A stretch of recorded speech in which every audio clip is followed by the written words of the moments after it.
A big Shopify hello to everyone and welcome to today's live webinar on email marketing. I'm your host, Kathleen McGainch, and I'd like to introduce you to today's presenter, Krista Roney. So Krista has been with Shopify for over 2.5 years and has been engaging the community of Ottawa with business coaching since she joined the Shopify local team back in September 2019. So over that time, thousands of business owners have met with Krista and have found success with her guidance. Now, in normal times, Shopify local community managers offer in-person workshops and one-on-one strategy sessions that are designed to help you meet with other entrepreneurs in your area, as well as help you grow your business to be profitable. However, as we all know, times are not normal. The world's changing and we must adapt. So instead of meeting in person, today we're coming together virtually and we're going to be sharing with you some of the best tips we have on how to leverage email marketing, especially during this time. So before we get started, I can't introduce Krista without mentioning her amazing baking skills. Now, her and I both joined the Shopify local team at the same time, and in our chats, she would occasionally post photos of her cakes and other baked goods with these amazing designs. And she's got major skills, I gotta say, both in the baking department and in the business world. So you really are in for a real treat today. Just a little bit of housekeeping. I want to let you know that a recording of this webinar is going to be available. And we're also going to be sharing a copy of the slide deck that we're presenting today so that you'll be able to download it after the session. And we want to hear from you. So please go into the chat and ask your questions, chat amongst each other. Our team is going to be answering your questions throughout the presentation in the chat, and Krista will also answer as many as she can following the presentation. So for anyone who's just joining us right now, welcome. We're about to dive into our Email Marketing 101 webinar. And without any further ado, please take it away, Krista. Thank you so much for that wonderful introduction, Kathleen. Hi, everyone. Welcome to our webinar on Email Marketing 101. Like Kathleen mentioned, my name is Krista. I'm part of the local team at Shopify, and I'm the local community manager here in Ottawa. I just want to reiterate, we are going to have a recording for this presentation available on Shopify Compass later for you to rewatch. And there's a general survey available on the webinar's landing page for you to share your feedback with us. Just like your customers' feedback is important to you, your feedback is really important to us. I want to start by inviting you to set a goal of having 3 clear action items from our presentation today to work on in your business. After the presentation, we'll have a brief question and answer period where I encourage you to bring up questions from the presentation or facilitate discussion. This is also a great opportunity to flesh out your action items. I'm going to move on to our next slide to introduce the topic points for today.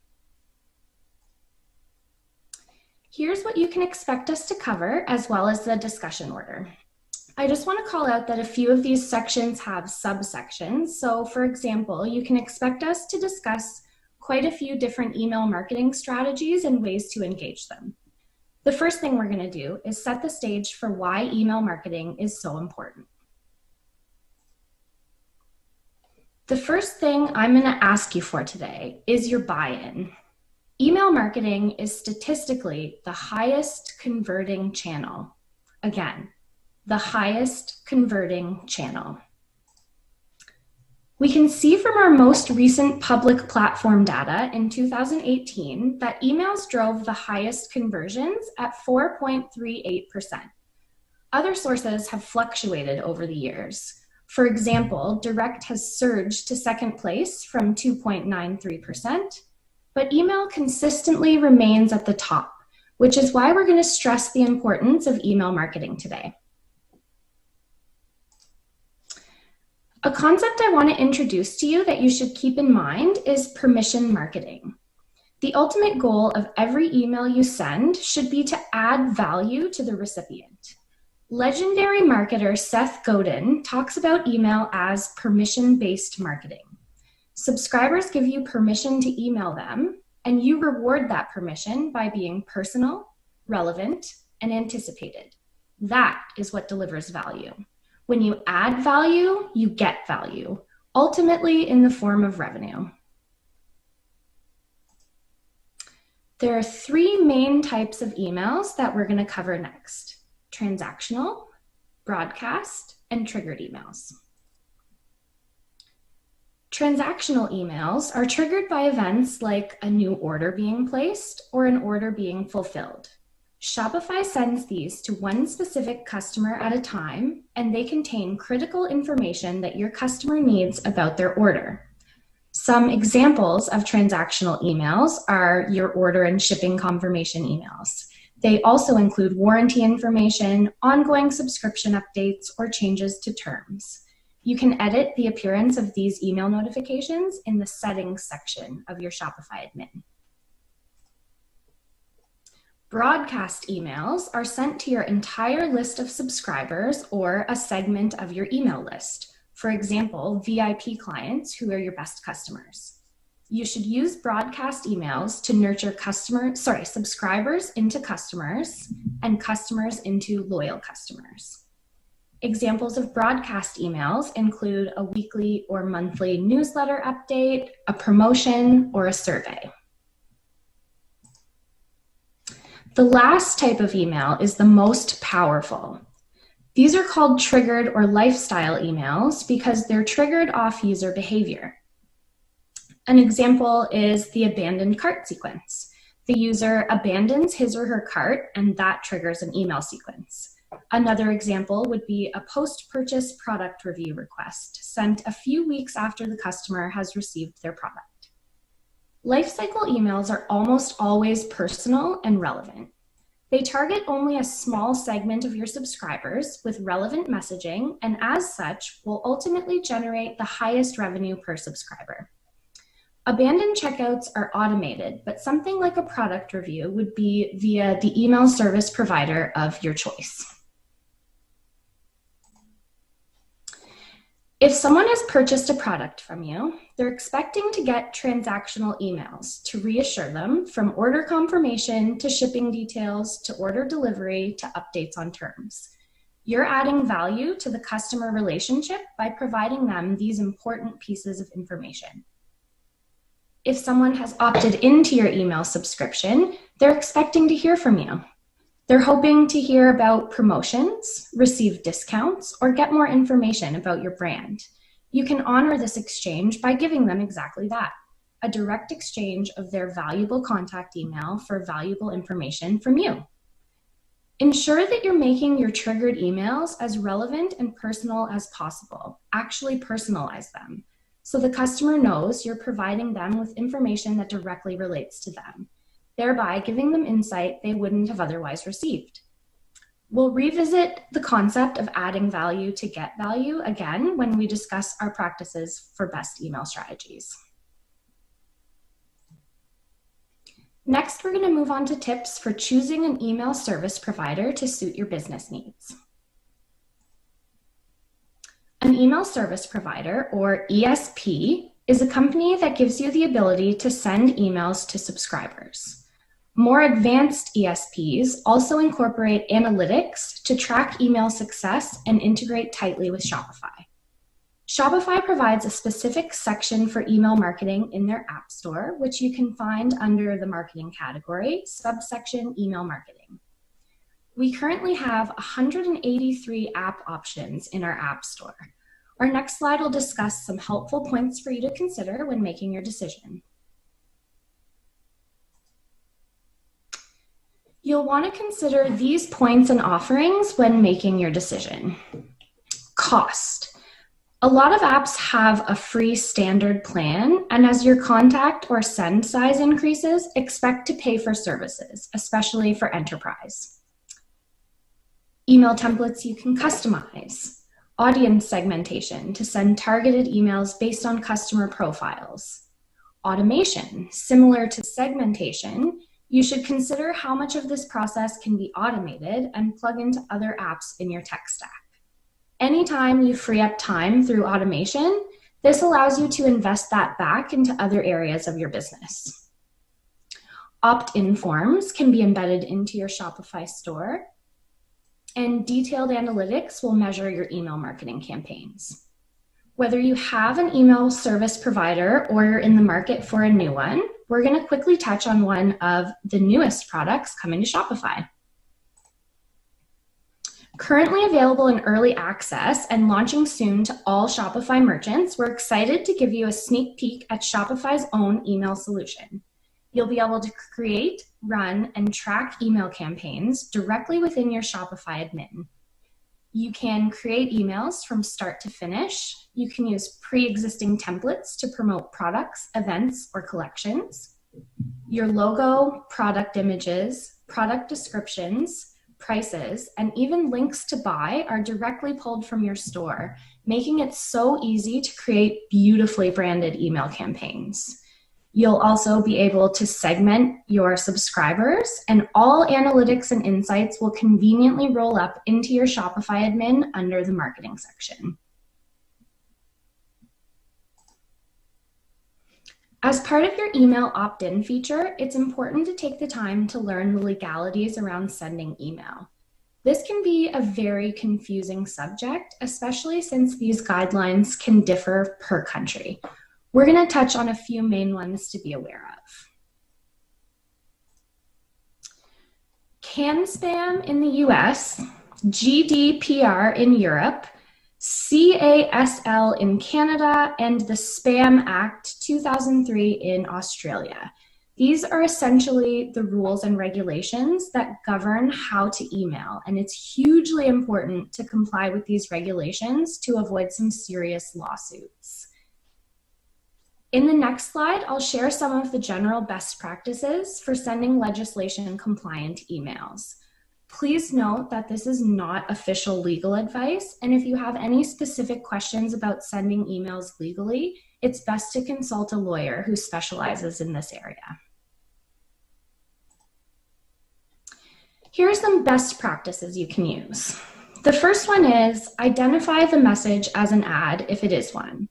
You can do this really easily by adding a small, "This email is an advertisement on behalf of your company name" at the bottom of the email. Tell recipients where you're located. You can include this in an email signature, or you can have a physical address in the footer of your email. Tell recipients how to opt out of receiving future email from you. Your email service provider should provide this feature. Honor opt-out requests promptly. And lastly, monitor what others are doing on your behalf. This means if you hire out your email marketing down the line, you're still legally liable. So it's really important to make sure you're still paying attention to what someone else is doing on behalf of your company. Following up on that, here are some practices to avoid. Don't use false or misleading header information. Don't use deceptive subject lines. Don't purchase contact lists or purchase contact information from third parties and appropriate it into your list. Don't pad your mailing list. People may not opt out from your campaign, but also still never open your emails. Bigger subscription numbers don't equal better because this will impact your open rate. You should make sure to audit over time for people who are no longer engaged with your content and either segment them in win-back campaigns or remove them. In the next section, we're going to cover the different types of email marketing strategies you can use. We'll highlight creating an effective welcome series, growing your email list, order receipt strategies, and COVID-19 communication strategies. Let's start by diving into the welcome series. When creating an effective welcome series, you should keep in mind this quote by Beef Rady. Customers don't sign up for your email. They sign up for your brand. Did you know the average e-commerce conversion rate for a successful brand is 1 to 2%? This means that out of every 100 people who come to your store, only 1 or 2 will buy, and that's on a good day. Any guesses as to why conversion rates are so low?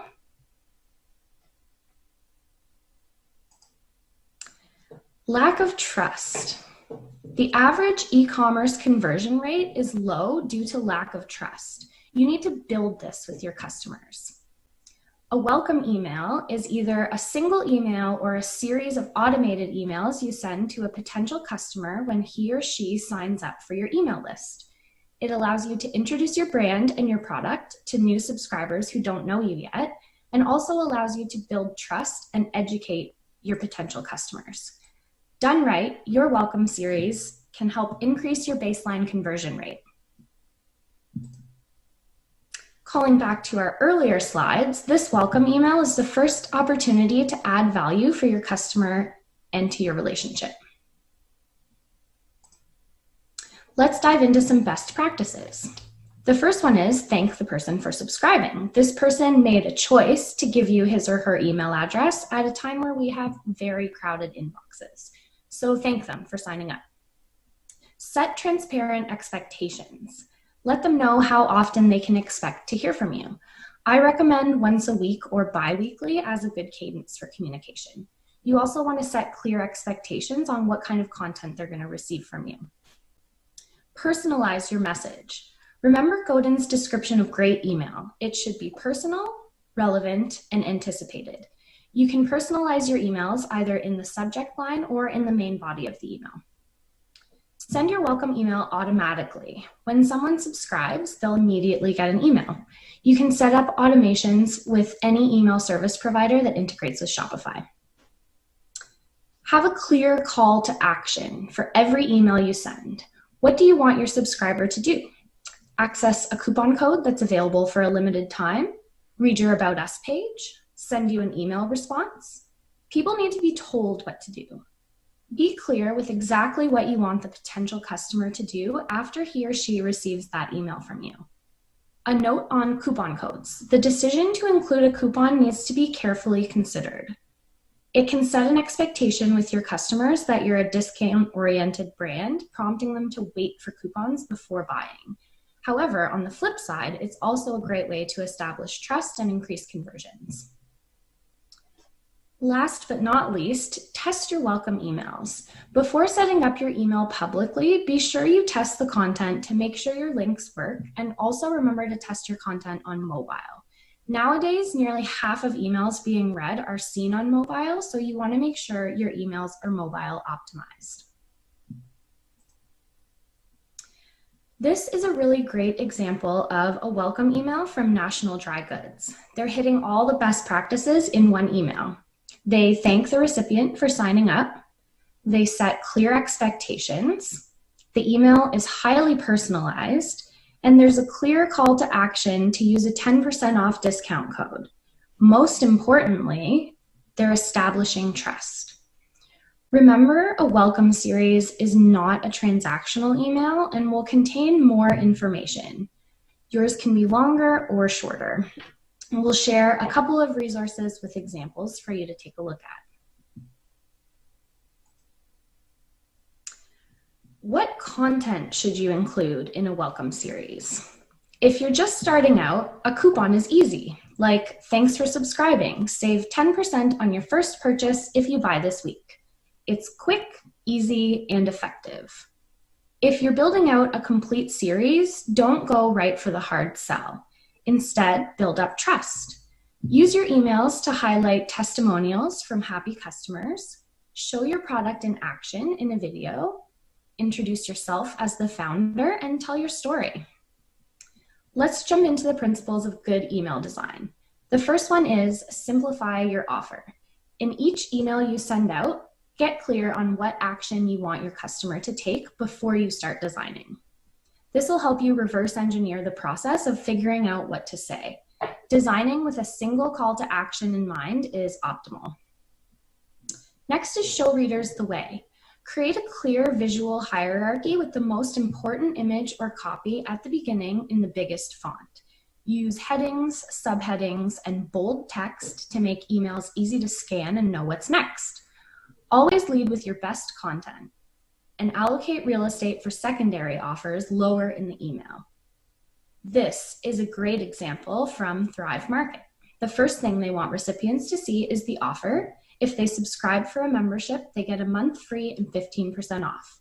Then they go on to explain how their model works, and down below you can't see, but it was followed by customer reviews.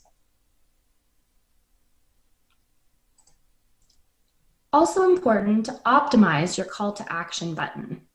Make sure you actually have a call to action button in your email. I recommend making the button big. Make it obvious that you want your subscriber to click on it. Be sure to use contrasting colors on the button as well, so your customer can very clearly see that they should click on it. For the copy on the button, avoid boring words like submit, enter, click here. Go for words that are on brand with your business and make sure they're compelling. You can use something like, let's do this, I'm in, get started. This is a really good example from cooks.com, and their call to action says, let's cook. The next thing you can do is add engaging imagery. You're probably already thinking of adding high quality photography to your emails, but have you thought of adding GIFs? The Email Institute found that animated GIF emails see an increase in click-through rates of up to 26%. I'm not just talking about fun meme type GIFs. I'm also talking about GIFs that show off how your product works or shows different styles of the same product. You can make your own GIFs with tools like GIFmaker or Giphy. Note that your GIF size should not exceed 40 KB.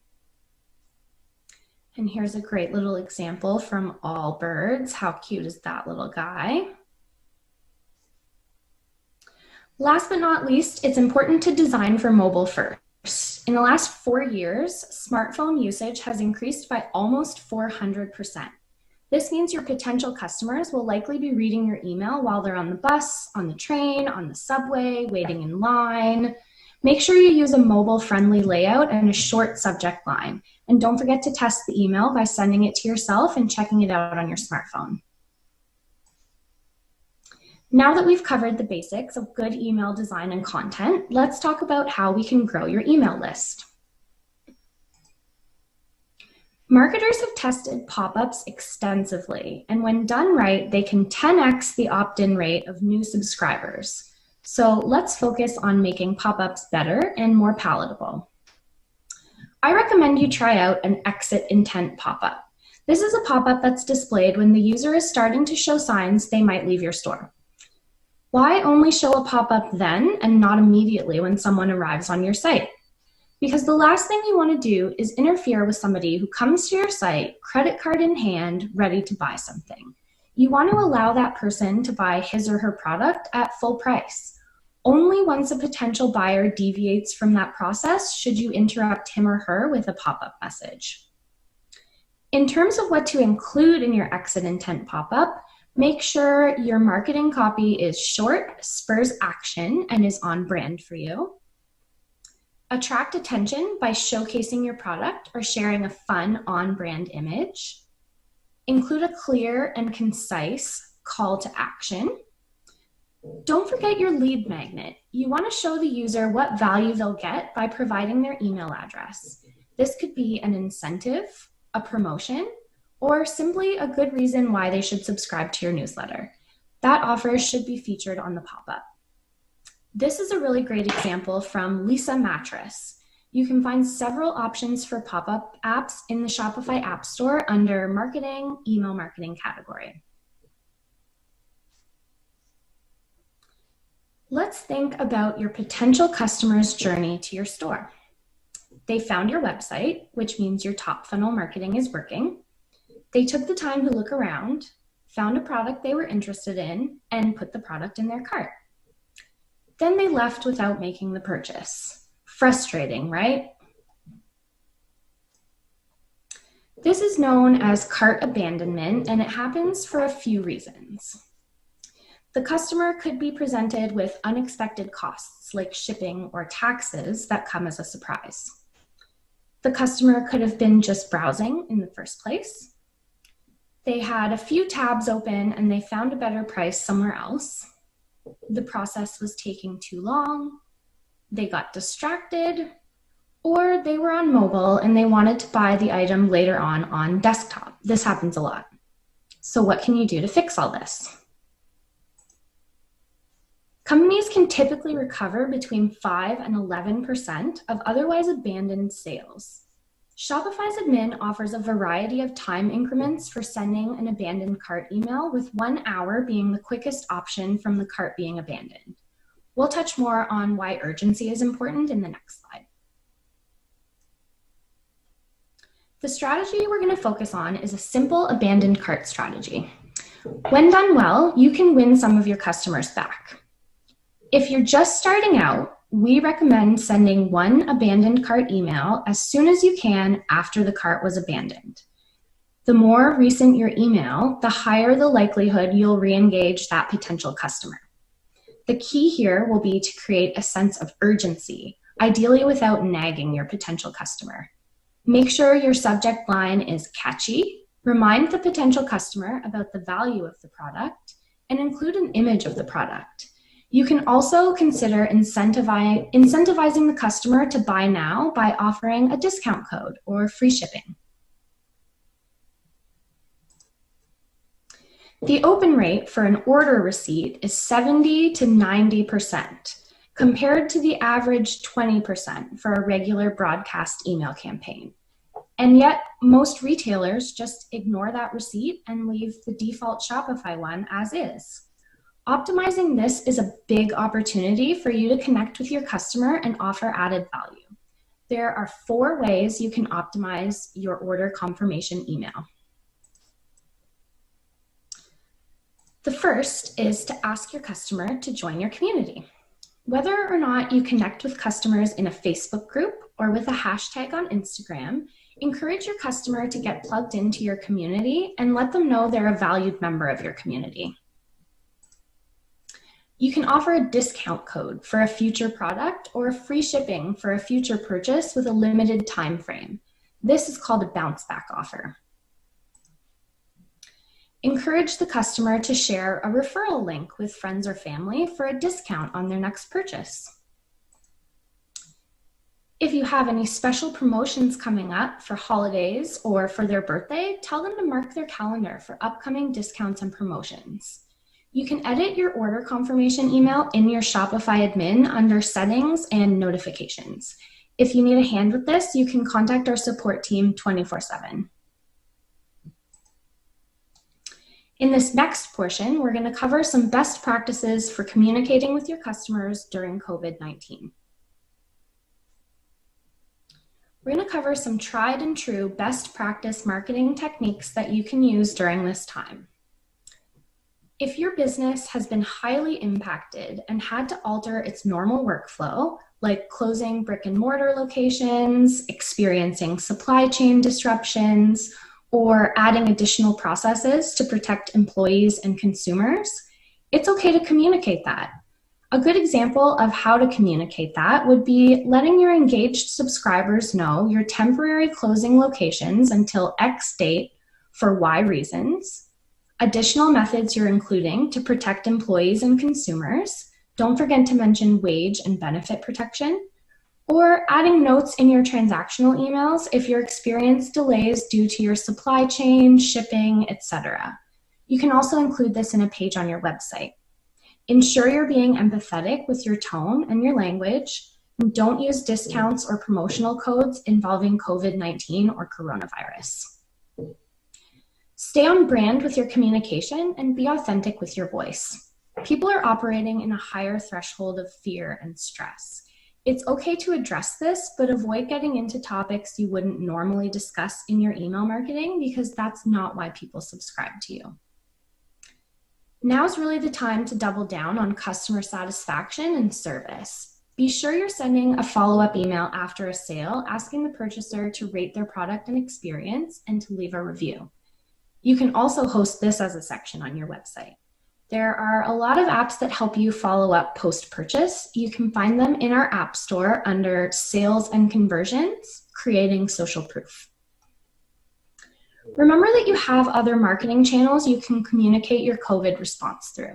You can reach your community through cross-sharing emails on social media or sharing messages across other social channels. We'll show you an example of this later with a merchant called Thunderpants.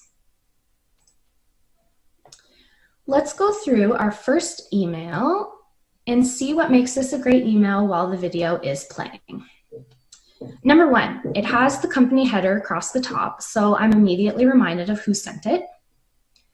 It shows you the free shipping limited promotion, but it's blended immediately with an engaging image of this really cute dog. I'm very upset I wasn't present for this photo shoot, but I'll find a way to get over it. Number three, the message is warm and personal. They're directly asking the customer how they're doing rather than saying, here's what we're doing. The tone is empathetic. They're offering curated collections that are directly marketed around staying at home with clear calls to action.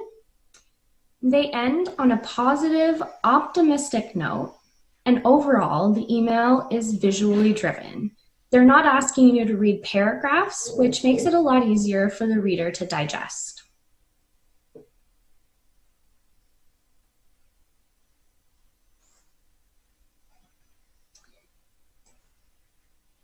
If you're in a region that's forbidding non-essential sales right now, like New Zealand, remember there are other channels you can use to communicate with your community and engage with them. Since we know email is valuable for conversions, aka sales, let's take a look at how Thunderpants is actively communicating with folks without trying to drive immediate sales. They're still showcasing how to creatively engage with their audience. They're showcasing what they're doing during COVID-19 to stay safe and follow their country's guidelines. They have a strong call to action for their customers. And they're using an appropriate tone and language for the situation and their brand. And I also love the cheeky shout out to their Prime Minister.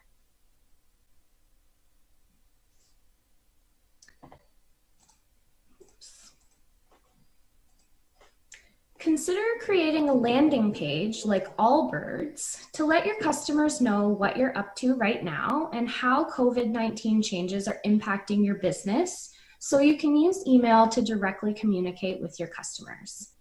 You can include a heartfelt message, any philanthropic or charitable initiatives you might have undertaken, and updates to policies or terms that might be impacted. Next, we're going to cover some things you shouldn't do with email marketing right now. I'm sure many of you have received emails from every company you've ever provided your email to about their stance on COVID-19 and what they're doing. This is a great example of companies not using segments or cleaning up their email lists and engaging with old subscribers or inactive users. As the end user, this is annoying and it makes it more likely you'll ignore their email or unsubscribe, exactly what you don't want your followers to do. A great alternative to this would be to provide an update on a section of your website if you're being heavily impacted and indicating any shifts during transactional emails, i.e. shipping delays in shipping confirmation. If you do need to send a mass email to your followers, try to make them as personal as possible and remember to adhere to the add value principle. I know it's tempting to try and drive sales if your business is struggling. Increasing your email volume promoting sales is not a good way to do this. You should strive for the 80-20 rule where you focus on delivering value 80% of the time and promotional content 20% of the time. Calling back to our earlier slide, it's critical to overservice your customers right now. This is a great time to engage with your customers and ask them what they want more of or what they need during this time. Encourage them to email your customer service or jumpstart the conversation on your social media channels and direct customers there via email. Lastly, don't be afraid to change or tweak your strategy. You can still roll out new releases and things you have planned on your roadmap. And you should also ensure you're reevaluating your tone, content, copy, and images before releasing anything you've already scheduled. We're moving on to our last section of the webinar. This section will cover how you can measure the success of all the changes you can make from our learnings today. Let's talk about how you can evaluate if your email marketing is working and how to A/B test your email content. On the next slide, we'll go over 4 foundational metrics I recommend you track to test if your email marketing is working. The 4 foundational metrics I recommend you track are open rates, click-through rates, unsubscribe rates, and revenue. An open rate is a percentage that tells you how many successfully delivered campaigns were opened by subscribers. A standard for a good open rate is 20 to 30%. You'll notice your open rate is usually higher when you're first starting out. Your subject line plays a big role in your open rate.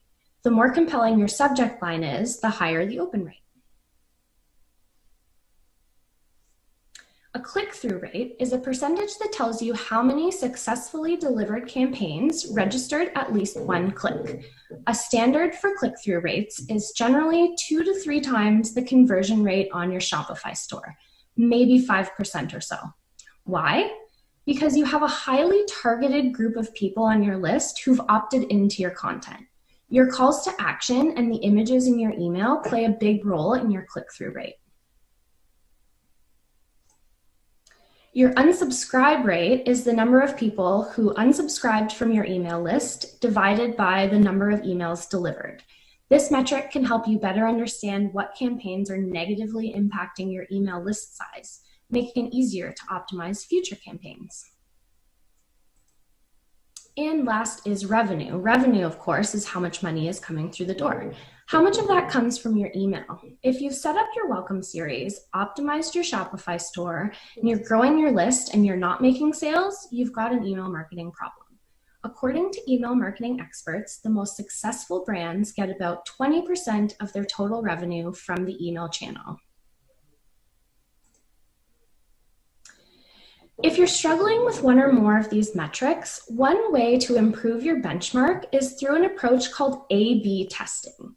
This means that you carve your email list into 3 groups of recipients, an A group, a B group, and a C group.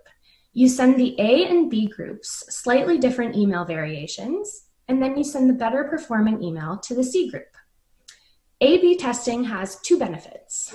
First, it gives you concrete data to back up what you think might work with your customers. Second, it's an inexpensive way to increase your sales or conversions. Here are some things you can A/B test to improve your open and click-through rates. Your subject line. This one is probably the most important. You want to make sure it's intriguing enough to make the recipient want to open your email. Your from name. Experiment with different things like your name, the shop name. Your send time and send day of the week. Studies have shown that the best time to email people is Tuesday through Thursday in the morning. You can also A/B test your content, including your offer and your call to action. In summary, here's what we covered today. We discussed why email marketing is so valuable. Email is the highest converting channel. We explored different types of emails you can send: transactional, broadcast, and triggered. We shared tips for choosing the right email service provider for you, how to legally send emails, and best practices. We covered email marketing strategies from welcome series to pop-up campaigns to COVID-19. We discussed how you can measure the success of the initiatives you test and adopt from today's presentation. Lastly, remember our North Star: add value to get value. Just a reminder, the recording for this presentation will be available on Shopify Compass later for you to rewatch, and a general survey is available on the webinar's landing page for you to share your feedback with us. I want to make sure you're leaving our webinar today with some actionables for your business, so I'll repeat my question from the beginning. What are 3 things you're going to action after today's presentation? All right, that's a wrap. Thanks, everyone. Thanks, everyone.